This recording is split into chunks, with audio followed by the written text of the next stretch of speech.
bare necessities, the simple bare necessities.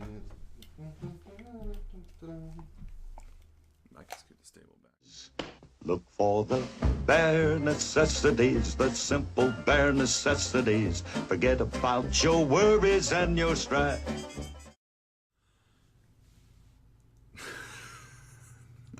Hey, this is our first fan splash, having two angles. So check it out. Let us know what you guys think about it. And then this is also our official fan splash review of the Jungle Book. Very excited. Yeah, I'm super excited. This movie was so much better than it should have been. Phenomenal.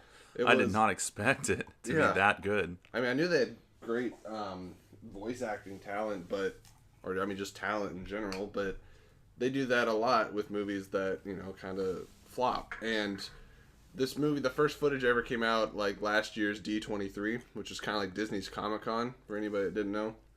And Jon Favreau said, he's like, this is going to be the most technologically advanced movie of our time thus far. And I think the audience probably laughed. Shit. Everyone's like, okay, John. And then I saw the movie, I was like, this is the most technologically advanced movie I've ever seen. It's nuts.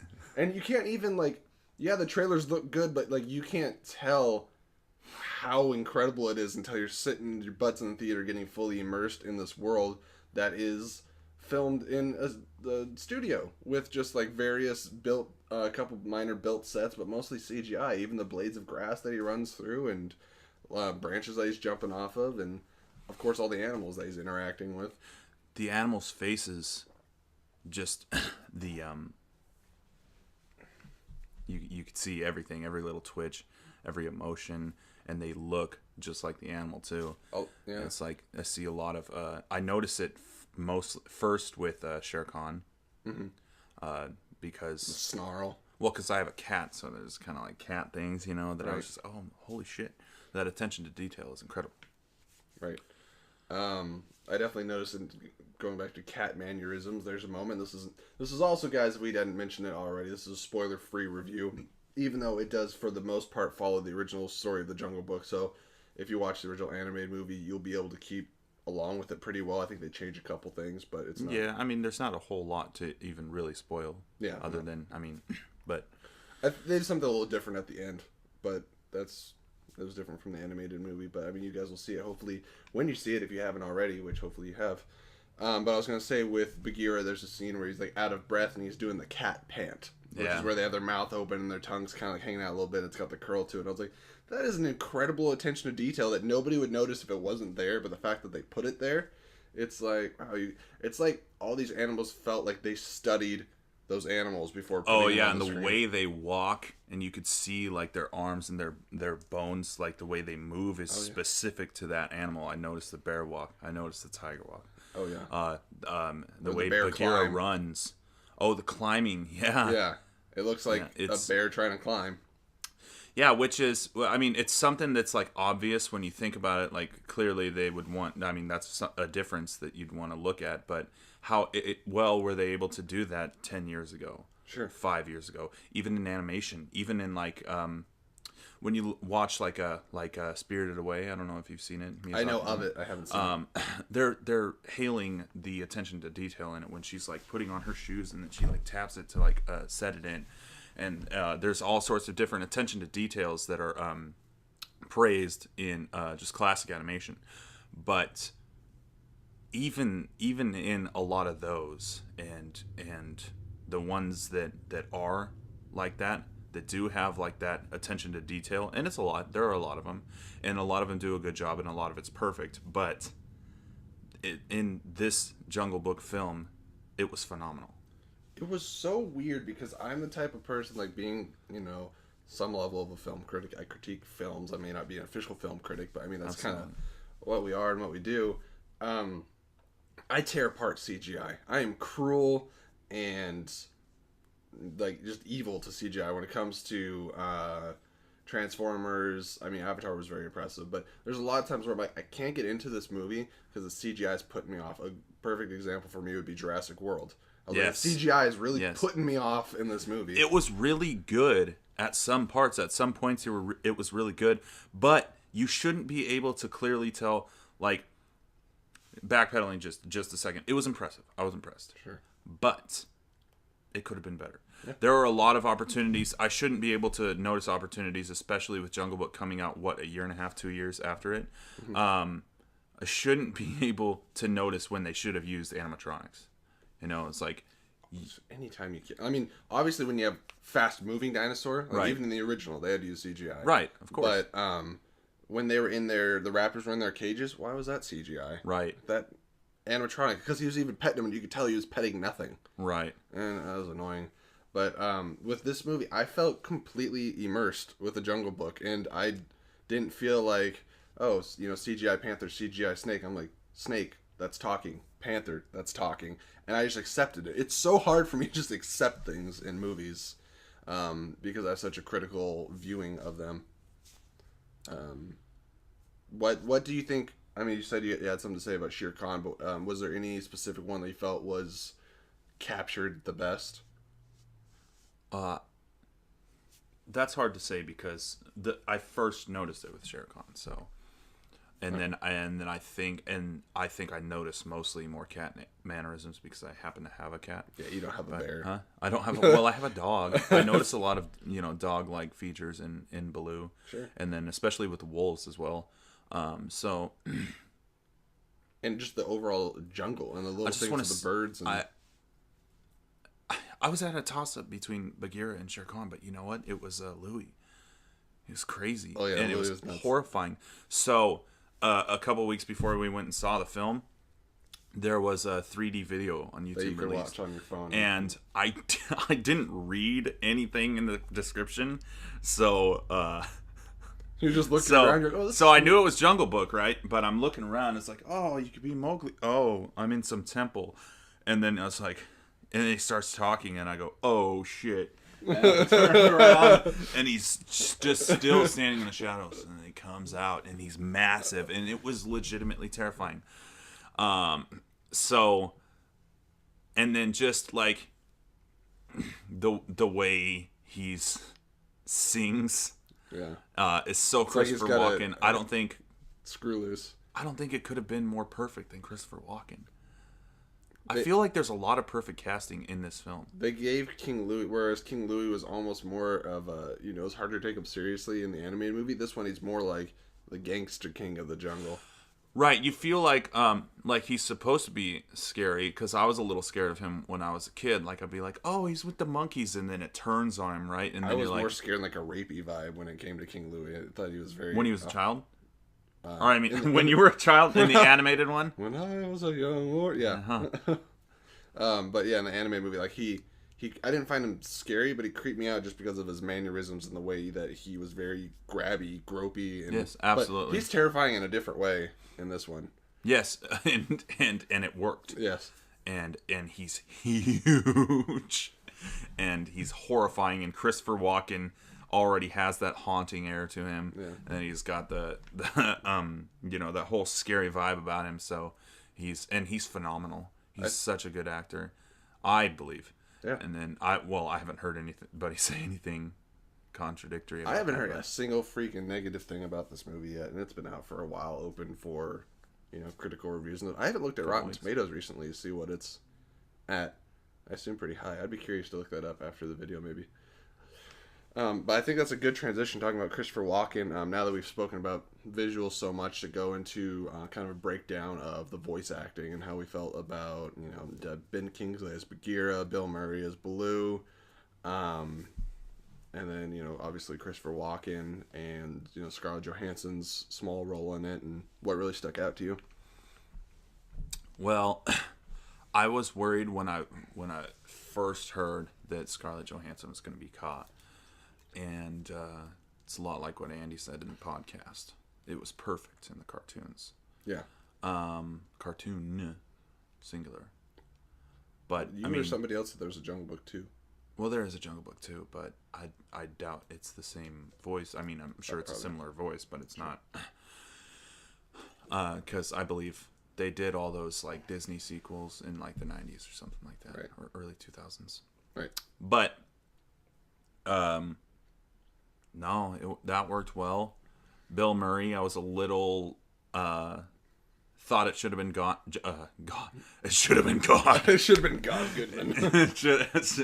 it should have been John Goodman. Yeah. Because he. We already know that he's done fitting. Sullivan and Monsters Inc. and that was portrayed pretty well. Yeah, and as a absolutely. big, And then- fuzzy-friendly character. And not to mention, I'm pretty sure in the Jungle Book too. I'm pretty sure John Goodman played Baloo. I'm almost positive on that. So, but so that's who I imagined it to be. But after a few lines or whatever, once it clicked, it fit really well, and it was perfect. And I would say Bill Murray's Baloo was like the heart of the movie, really, which is kind of what he was in the original. Baloo was the heart of the movie, but he brought the levity and the joyousness. If you weren't already feeling like we were already immersed, but like there was a lot of drama and like serious things going on. And once Baloo was introduced, it was like a nice. It wasn't just his character as a comic book relief. It's our scenes with Baloo were kind of comic relief, and it gave us a chance to breathe with all the intensity and things that were going on. So I thought that was really well handled. Absolutely. So who was your favorite then? I really enjoyed Baloo, but I think if I'm going to talk casting and performances, it's, again, a toss-up between Ben Kingsley and then Idris Elba was haunting as Shere Khan. I loved his... But I knew I would. Like, I didn't even need to see the trailer. When they said Idris Elba is going to be Shere Khan, I was like, perfect. The only other person I would cast would be, like, Benedict Cumberbatch as Shere Khan. Guess what? He's going to be Shere Khan in Andy Serkis's movie in Is he like, really? 2 years from now. That's interesting because I was thinking more of a Benedict Cumberbatch because it's a lot more of the lower tone, like in the cartoon. Right. But I think it worked well. I think he did I have no such a complaints. good job. I have zero it was complaints whatsoever. very fitting, and the vocal performance is perfect because you should be afraid of tigers. Right. You really should. You have, like, if depending on where you travel, you're more likely to be killed by a tiger than anything. Yeah, and I like that he had where he could be calm and collected, and he could charm some characters. Like, you know, there was, not really a spoiler, but he was charming to the wolf pups, you know, and then he very hauntingly says to the mom, "I think they're starting to like me," and it's like. He's messed up. Like, he's stepping on people's That's toes. the perfect thing that you look for in a villain, though, is the one that's the deceptive, you know, Lucifer. Right. And, yeah, it was great. And then Tigers, very terrifying, perfectly portrays how terrifying he is. So And you had Lupita Nyong'o as the wolf mom. I don't remember her name, really, but she was Maz Kanata in Star Wars, and she did really great, and the wolves stepped up to the forefront a little bit more in this movie than they did in the animated movie. I think they were only really in like the beginning of the film, if I remember correctly. it's been years since I've It's seen been a it, while. Yeah. But they gave them more to do here. But Ben Kingsley as Bagheera, like now moving forward, I'm always going to think of Ben Kingsley's voice when I think of Bagheera. Like, he took the original animated voice and did a pretty similar job, but added some, just added more to it, gave it more personality. But he was harsh and cold and loving at the same time, which is how Bagheera's always been. What's perfect about it is that it's Ben Kingsley, and you can hear a lot of Ben Kingsley in it, but it's perfectly Bagheera. Oh yeah, Perfectly what I remember of Bagheera, with its own little, not even necessarily like a twist, but Ben Kingsley is perfect. It's perfect. now, like most of the time when they do something, when you get a new voice actor for something that's already been voice acted, everyone's always going to constantly compare it to the past and be like, well, I like this better, or maybe this was okay. But like, I think single-handedly what Jon Favreau has done is not only given this generation a Jungle Book, but he has given us the definitive Jungle Book. Like, I think when I have kids of my own, They're gonna watch this. they're gonna watch this. Yeah, like, yeah. And there's a lot of situations where I'm gonna have them watch stuff from the 70s, 80s, 90s, whatever else. But like, when it comes to Jungle Book, they're watching this movie, and I think that's impressive because that's something that they have not really been able to do with a lot of these like Disney live action reboots and things that they're trying to do. But this movie was warranted. We didn't think it was warranted or know that it was. What other ones have they come out with recently? They did Cinderella. Cinderella, which I didn't see. I did see it, and it was, again, maybe that's what I'll have my kids watch, because it's basically the exact same thing as the animated movie, just live action, so it's a little more enjoyable to watch. And then they did Maleficent, which I didn't like. I heard a lot of people didn't like that though. Yeah. They've done a few things, and then I don't think Huntsman that's not Disney. What was Into the Woods or whatever? Was that like? That's based off a play. Oh, okay. Yeah. But that's Disney stories, right? Yes. Or essentially stories that Disney has adapted. Right. Cinderella looked good though. It was well done. I never liked that story. But I think when you say, yeah, well, it's not. I'm not the demographic, so yeah. You know. I think though, like, because children are a lot more, they get more immersed into cartoons. They relate a little bit with the more like it's got more of a childy. I don't know what it is. They're sometimes simplified for the sake of kids' attention spans and things like that. Where like Jungle Book was always part of my childhood growing up. Like honestly, I saw it several times, but like when I go back and think of what were my favorite Disney films and what I love as a kid, Jungle Book wasn't really there. Yeah, I got the Bare Necessities stuck in my head, but I loved Aladdin, Lion King, things like that. And I rewatched I don't remember if it was Cinema Sins or if it was Honest Trailers, but it was something like that for Jungle Book, and I was like, yeah, the movie it's dated. I mean, it's older, but it's you only remember a couple things. There's a lot of things. I even liked what was it? 101 Dalmatians. That's around that time as well. The animated or the live action? Well, the animated one, because the live action one. That's the one with Hugh Laurie in it. Yeah, and Glenn Close. Yeah, that one was okay. I haven't seen it since I was a kid, but it was a lot like the animated film, wasn't it? Yeah. But then they made 102 Dalmatians. And you're like, who are all these people? What is this? Yeah.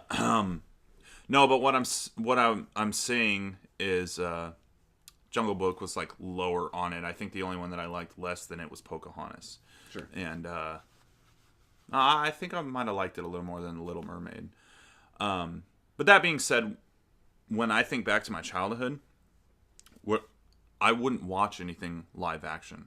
I only wanted to watch cartoons, other than like Godzilla, for example, because I thought Godzilla was super cool. Sure, but they also at that point weren't doing a lot of these kids live action movies. True, except for the ones that were really pandering, like Cats versus Dogs and things like that. That are like overly childish and not really that enjoyable to watch. True, and I think I've seen a positive turn in films recently is that they're putting more of an if you go back and watch the Rugrats, sure, it's filled with massive adult humor. Right. The way the adults interact with each other is adult, right? But the children only focus on the adventures of the babies, right?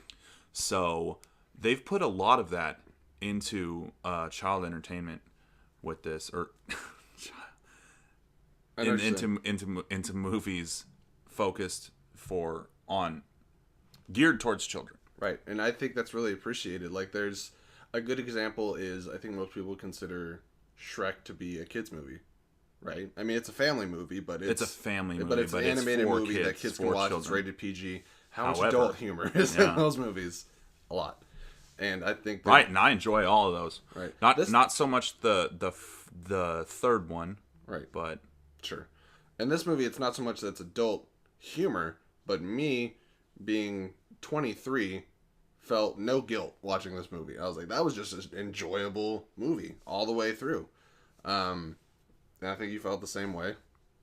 This one, yeah. Yeah, Jungle Book. Yeah, absolutely. I'm talking about the new... yeah. Yeah. We made our way back. 100% through. There were only a couple of... There was only one thing that threw me out of it a little bit. But once I realized why, it was much better. And then I can look back on it more. Is that anything spoilery?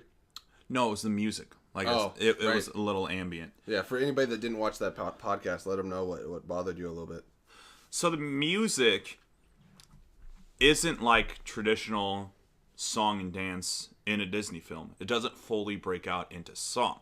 When Baloo is singing bare necessities, which you should know from the trailers that you get bare necessities in this film. It's more of like, it starts off as like a humming, doesn't it? Yeah. And then he's explaining what music is. So he's singing, and they have music, like instrumentals playing in the background, but it's at a lower volume so that you focus more on the dialogue, because in the jungle there was no music going on in the background, but he was singing. It does the same thing when Louis starts to sing. Christopher Walken doing a nice Christopher Walken take on it, more of a lazy, like and I want to say psychotic. It was almost like he was forcing a song out because he's a little off his. Yeah, there's something there, and then you could tell in his face the whole time. And so he starts singing "I Want to Be Like You," and I it was wanna great. Be like you, Yeah, it's like Christopher Walken. It reminds me of that Fatboy Slim video when he's dancing. Have you seen that one? I have. I forget which song it is, but it's awesome. He's dancing, and then he starts flying. It's great, but it reminded me a lot of that.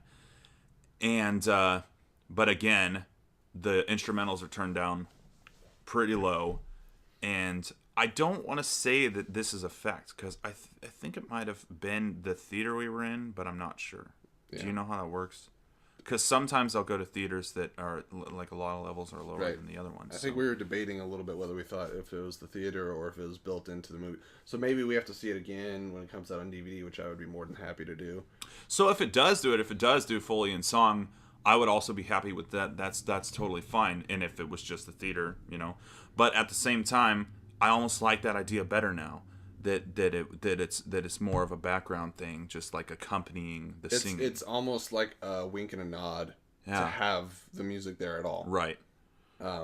Which I was fine with it, and that brings me to like one of my only, and I don't really have, like, this is all nitpicky things. I don't have a real negative thing to say about this movie because it was full. I enjoyed the whole thing, but I just remember when the way Baloo brought about music felt very natural and organic to me, and had a good flow to it. I was like, oh, this is cool. I like this.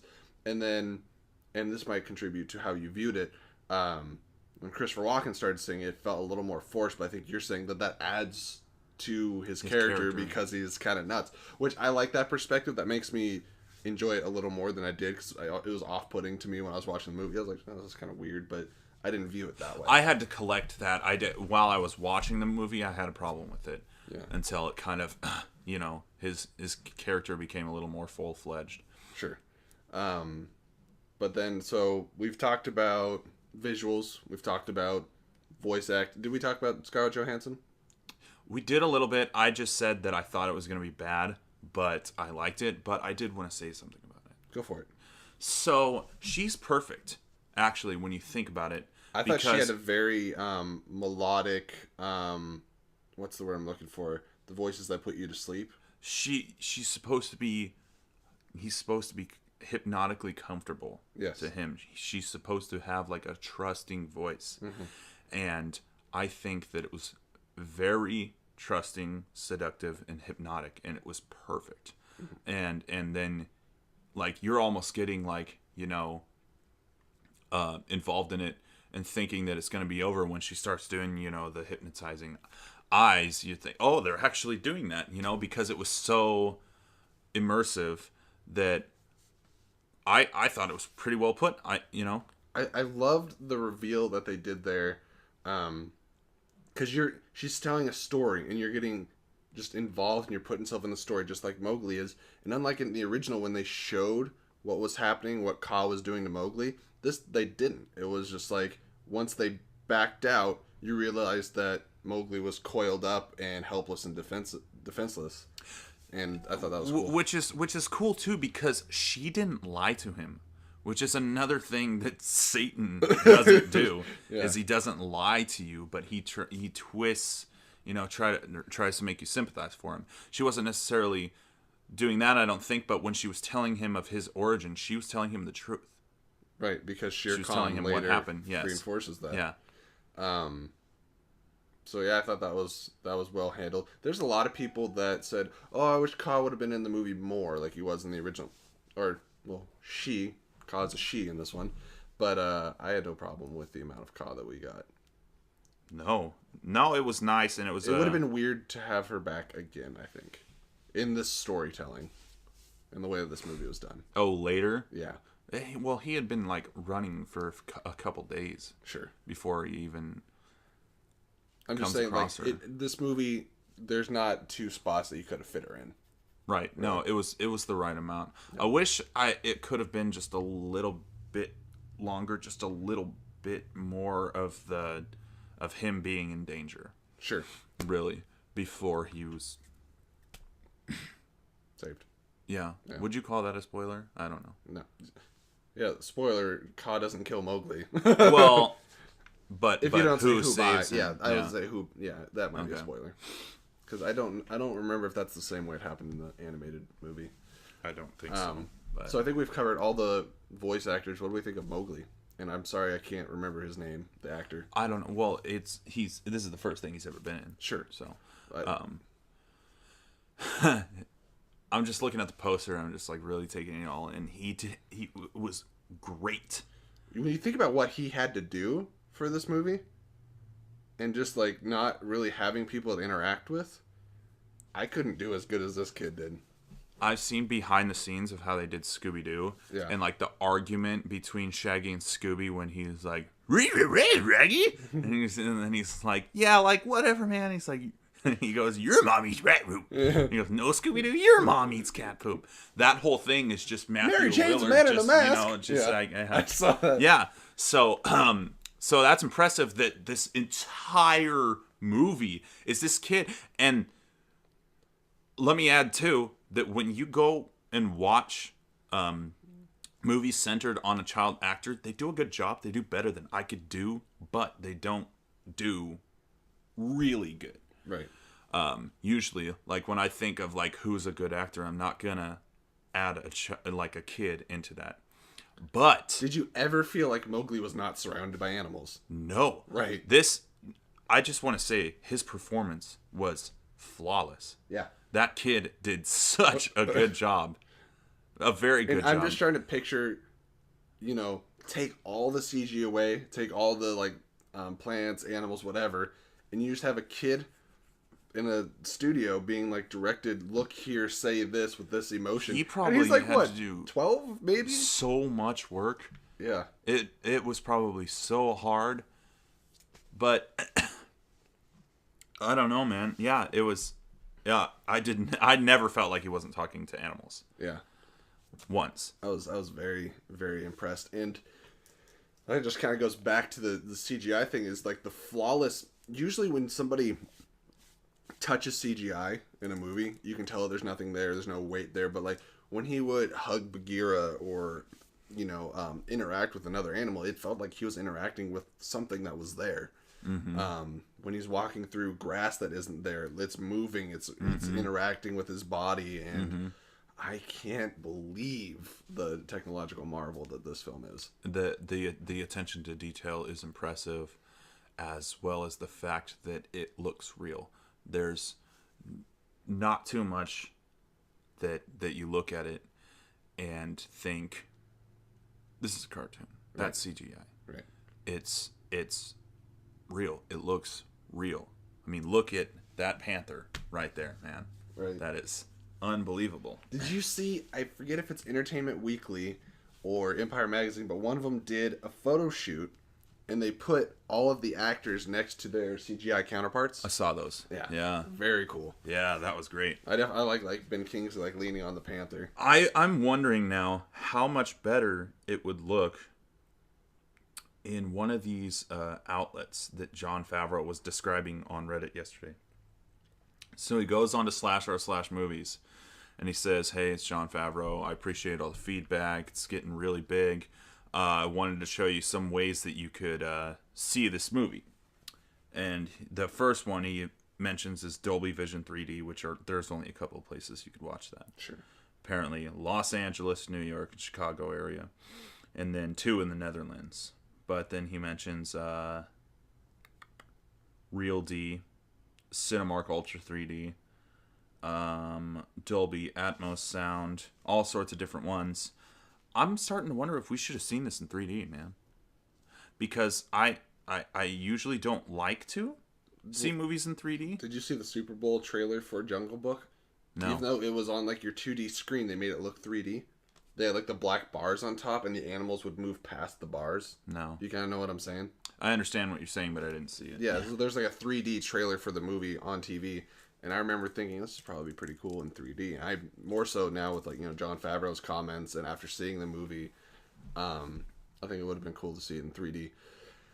Would I be willing to and kind of like to see it again in theaters? Yes, but I also have other things coming out, and I have to prioritize a little bit. A little movie in a couple weeks. With as much as I like this, though, I wouldn't like, and you're not even saying anything bad about it. You wouldn't go see it again in theaters.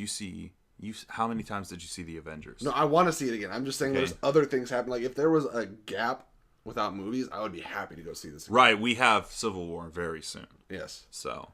And I have to account for the 4 times I'll probably go see it. Yeah, Team Cap, guys.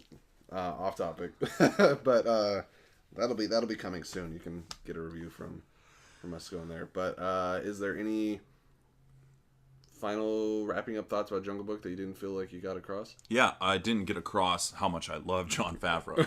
I've always been a huge fan of Jon Favreau. Everyone always poop on him after Iron Man 2, and I blame studios in Hollywood for Iron Man 2 because Iron Man 1 is phenomenal. I really enjoyed Cowboys and Aliens, which I shouldn't have. People that want to poop on him, poop. that you poop in your mouth. that want to talk shit and cast him away after Iron Man 2 haven't seen anything before Iron Man. He's made countless films. He's been in a lot, and they're all really well done. Especially Iron Man put him on the map, I would say, to the public. Right. But and it really showcases his ability because the other ones before that, other than I would think Zathura. Right. Is that Jon Favreau? Yes, it's Jon Favreau, and I believe it's a Jumanji, like a galactic Jumanji. Well, no, I've seen Zathura. Yes. Okay, and I think I own it. But his other films are just like casual character films, past projects and things. Right, but they don't have like the CGI and all that stuff. Like Iron Man, they weren't as huge scaled as Iron Man. But like I said, being a fan of Jon Favreau for years, when I saw Iron Man and I knew that it was Jon Favreau, I didn't know that he could accomplish what he did. And then now he's done it again. Now even seeing Jungle Book. He's twice now has revitalized something. Well, Iron Man came out the same year as The Dark Knight, but I think what he did with Iron Man was revamp the superhero genre. Batman Begins came out, but it wasn't as popular as The Dark Knight, obviously. So this came out the same year as Dark Knight, so it was a big year for superhero films. So I think, and then he started the Marvel Universe. We all gotta acknowledge that Jon Favreau started the Marvel Universe. And now he's revamped Disney live action. He's put Viagra into that franchise, and they're gonna have to really work hard for it. I saw an article too that said with Jon Favreau's Jungle Book being so amazing, what's this gonna say for Andy Serkis's? Right. And something I had forgotten about until it was brought up a couple days ago is Andy Serkis's film, because I thought it was going to be another retelling of Jungle Book. I'm like, why would you do that? You're boned because you'd be going against this.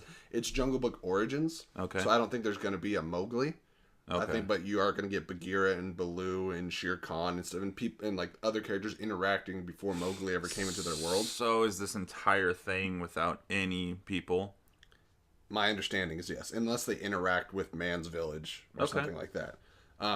So to me, now I'm more excited because at first I was like, I don't want to see another one now because this was great and I don't need another one. But a different story that hasn't been told. I'm like, oh, I'll go see that. That sounds interesting. And Andy Serkis is the most talented, hands down, motion capture person in film. But origin stories usually shit the bed, dude. It's happened. Robin Hood. Sure. This is his first movie. Was it Gerard Butler?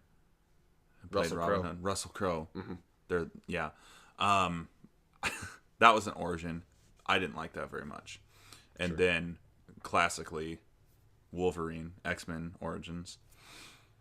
I don't have any more examples, but they're out there. I know they exist. And they didn't do well. I try to remain optimistic until, the trailer. And we're a long ways away.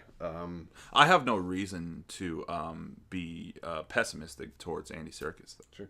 And we should, after the video, maybe look up, because I think they've announced the full cast for that movie. Cool. Or at least a good chunk of it. The only one I know off the top of my head is Benedict as Cumberbatch. Shere Khan, because I'm like, yes.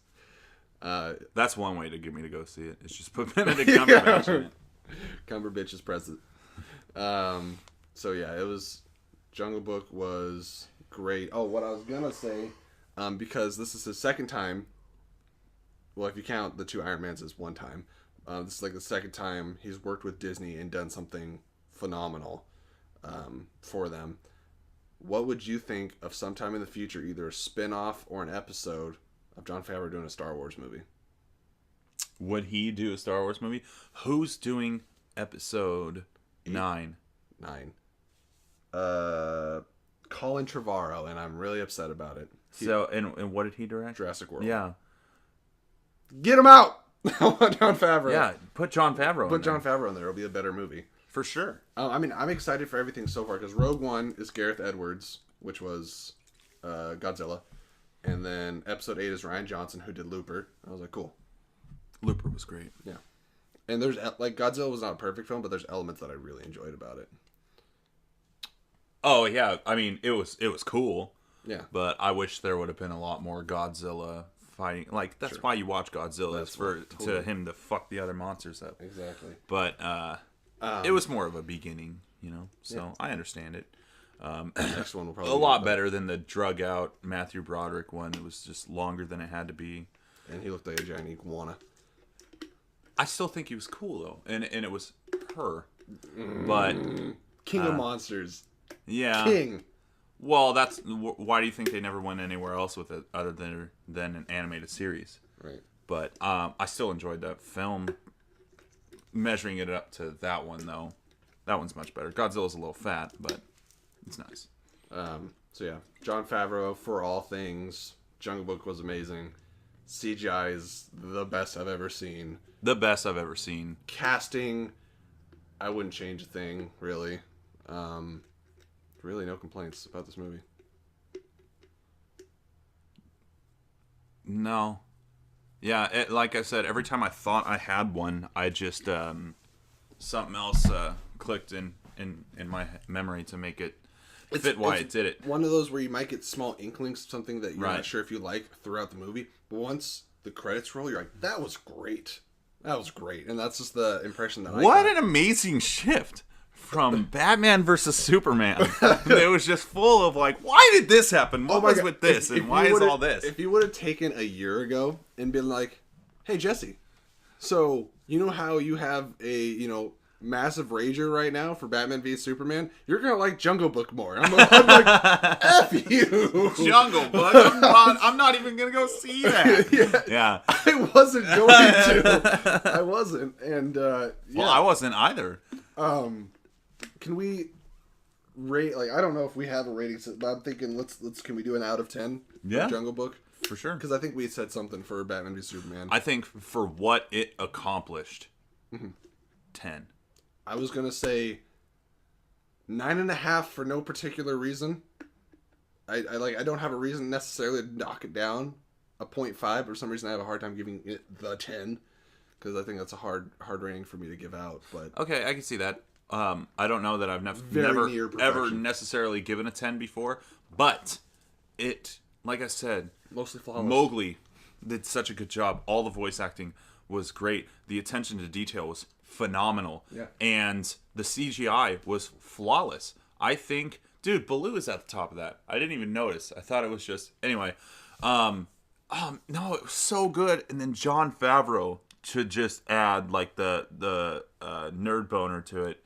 It was. Look at the freaking, which they can't really see it from that poster, but you can see the individual different colored hairs on Bagheera, you can see like some of the white spots that like animals get. He's not solid black. You could tell that a lot on Baloo too. He has some older fur on him. And you could tell that it's not the same animation of hair. Mm-hmm. Like Baloo looks softer. He's got different hair, and then Bagheera has what panther hair would be, which is that coarse, shorter. It's crazy. There is one thing at the end that I had a little problem with when you think of the whole series of events in the movie and then the end. So I'll probably bring it down to a 9.5. 9.5? Okay. So we're in agreement on a 9.5, which is definitely go out and see it if you haven't already. Buy it on Blu-ray or whatever when it comes out. Great for your collection. This movie is going to transcend generations, and I think it'll be one of the first times, because there's a lot of practical effects that we can still go back and watch now and enjoy, right? Like Star Wars, Jurassic Park, things like that. We don't have a lot of CGI from 20 years ago. That lives up. Right. What can you improve on with this movie? Like, this should still be good in 20 years. Mm-hmm. Because it looks real, and I know people said that. Like, I never thought I'd say that too with CGI, because it's always getting better and better and better. I always thought, but like, it always feels dated. When you look a few years back on stuff, even like 5 years ago, huh? You go back 5 years and be like, that's CGI. Well, yeah, but what did I say? Try doing this movie 5 years ago; it wouldn't be nearly as good as it was. Yeah, like I'm sure even if the story was exactly the same and they got an actor to do exactly the same good job, everything was the same except the CGI was 5 years ago. Right. I really think that would still take away from a lot of like how highly praised this film is, right, and how good it is. I think that it would come out, people would watch it, and then it would just go away and be flushed away forever, and then would be rebooted in a few years. I don't think that's going to happen with this one now. It's unaccomplishable. Well, you know that they announced a sequel. Right? Yeah. There's a sequel. Which I don't know. I don't know if I need a sequel. I don't know how I feel about it. But, I mean, bring back a lot of the same team, and I'm going to go see it because the first one's so great. It's always been a standalone story for me. Unless they go like a Tarzan route with like Mowgli growing up or something like that, but could be. What was the Jungle Book 2 about? I don't know. I'm sure it was bad. You were the one that had to tell me that there was a Jungle Book 2. Well, there's the sequels of everything other than the Aladdin sequels are all bad. I didn't enjoy a single one of them. Sure. So, I forgot. What I was going to say is, I really, truly, honestly hope that I come out of Civil War having this much praise. And I never thought I would say that. Like, I hope, hoping that I enjoy a superhero movie as much as I enjoyed The Jungle Book. Well, I haven't heard a whole lot of bad stuff about it, so. Oh, I've heard, immense greatness about it, but like Jungle Book's just. I'm so excited. I'm so excited for Civil War. It's gonna be, yeah. But I was so excited for Batman too, dude. Yeah, but the second that came out, like the reviews just, and Civil War's not doing that. But off topic, I still have the same rating for Batman versus Superman, though. I know yours has gone down a little bit. The more negative things you watch about it, you're just killing that movie for yourself. My heart's broken, but torn to pieces. But yes, Jungle Book, amazing. I don't have anything else to say about it. It was great. Go see it. In 3D, seriously, go see it. If you haven't seen it yet, and let us know how it is, because we crapped the bed on that one. Yeah. I think that's it. I think that's it. I think that is. I think we're just go see it. Just go see it. We like talking about it, but yes. So until next time, our podcast next coming week, and then the one that we just released today. By the time this one gets out, watch those, listen to those. We'll have them on SoundCloud at what address? SoundCloud.com/fansplash. All right, and then don't follow us on Twitter because I don't think either of us have one. I might make one though. You might make one? I don't know. Stay tuned, figuring that out. But we'll see you guys next time on the Fansplash podcast. And until then, may the film be with you. Thanks for watching. And with that camera, too.